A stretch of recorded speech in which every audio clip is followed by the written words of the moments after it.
अस्सलाम वालेकुम वरहमतुल्लाह। नादरा की नई पॉलिसी जिस पे अमल दरामद ऑलरेडी शुरू हो चुका है, जो तमाम पाकिस्तानियों के लिए जानना बहुत ज़रूरी है, क्योंकि कभी ना कभी कहीं ना कहीं पे आपको इसकी ज़रूरत लाजमी पड़ सकती है। तो इसलिए आपको पहले से इसके बारे में लाजमी इल्म होना चाहिए। नादरा की एक और नई पॉलिसी थी जिस पे मैंने पहले वीडियो भी बनाई थी। वो पॉलिसी ये थी कि जो भी बंदा आईडी कार्ड को रीन्यू कर रहा है या फिर आईडी कार्ड नया बनवा रहा है या फिर बेफार्म नया बनवा रहा है, नादरा की नई पॉलिसी के मुताबिक उसके माँ बाप का कार्ड लाजमी तौर पे वैलिड होना चाहिए। दोनों में से किसी एक का भी कार्ड अगर एक्सपायर होगा या फिर घर का इंचार्ज आप जिसको बना रहे हैं उसका अगर कार्ड एक्सपायर है तो वो एप्लीकेशन आपकी होल्ड हो जाएगी, एप्लीकेशन प्रोसीड नहीं होगी।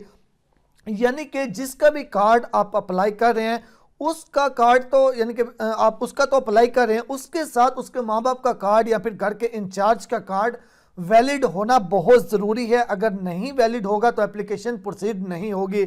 अब उसमें दूसरी सूरत ये आ जाती है, अब माँ बाप में से अगर किसी एक की डेथ हो चुकी है, अब उसका कार्ड एक्सपायर है, तो ऐसी सूरत में क्या होगा? क्योंकि जिनकी डेथ हो गई है अब उनका कार्ड तो रिन्यू नहीं हो सकता।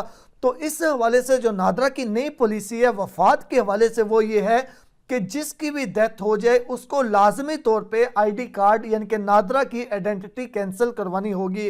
नादरा की आइडेंटिटी कैंसिल करवाने का तरीका बिल्कुल मुश्किल नहीं है, नहायत आसान है। तो जिसका भी फैमिली मेंबर, कोई भी जिसकी फैमिली मेंबर की किसी की डेथ हो जाए, फौरी तौर पे आप उसका डेथ सर्टिफिकेट बनवाएं। डेथ सर्टिफिकेट कहाँ से बनेगा? डेथ सर्टिफिकेट आपका यूनियन कौंसिल से बनेगा। यूनियन कौंसिल से आपने डेथ सर्टिफिकेट बनवाना है। वो डेथ सर्टिफिकेट लेके आपने चले जाना है नादरा ऑफिस, क्योंकि ये ऑनलाइन नहीं होगा।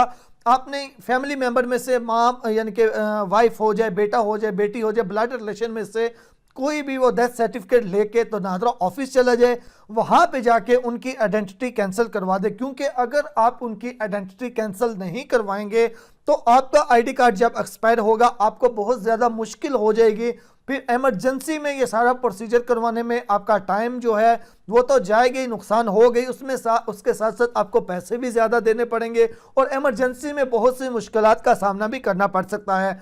तो इसलिए ये जो नादरा की दोनों पॉलिसी हैं, एक माँ बाप का आईडी कार्ड वैलिड होना चाहिए, इसको भी अच्छे तरीके से समझ लीजिएगा। और दूसरे नंबर पे अगर किसी की वफात हो जाती है तो उसका नादरा कार्ड जो है वो लाजमी तौर पे मनसूख करवा दीजिएगा, यानी कि उसको कैंसिल करवा दीजिएगा, ताकि उनके बच्चों या उनके फैमिली मेंबर को आईडी कार्ड वगैरह रिन्यू करवाने में, नया बनवाने में किसी किस्म की दुश्वारी का सामना ना करना पड़े। क्योंकि नादरा के पास फिर ऑलरेडी रिकॉर्ड होगा कि इनकी डेथ हो चुकी है, इनका आइडेंटिटी कार्ड जो है वो कैंसिल हो चुका है।